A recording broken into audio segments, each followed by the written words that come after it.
friends.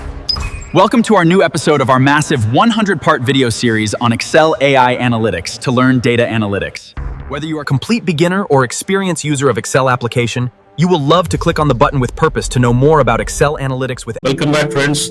We have mastered the internal rate of return yesterday. But experienced analysts know that standard internal rate of return has a major flaw.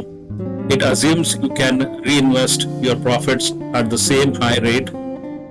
But today we are introducing the more realistic alternative, modified internal rate of return, MIRR.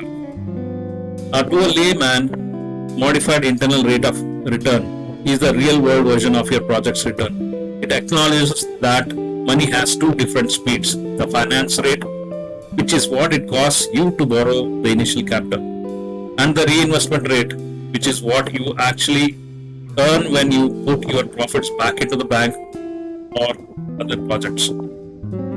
By assigning specific rates to your costs and a separate rate to your earnings, Excel uses its internal logic to provide a more conservative, achievable percentage. While standard IRR often overstates that how good a project is, modified internal rate of return provides a robust return of investment analysis that accounts for a messy reality of a market fluctuations. When you see a result like this, as in this table, this 14.2%, you are looking at the most accurate version of your project's value.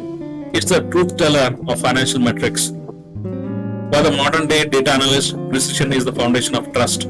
It ensures your stakeholders aren't surprised by unrealistic expectations later on.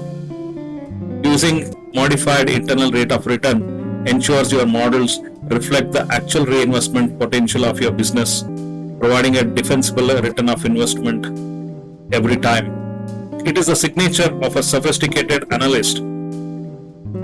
Thank you for watching, and don't forget to like and subscribe as we continue to simplify high-end Excel AI analytics. Thank you.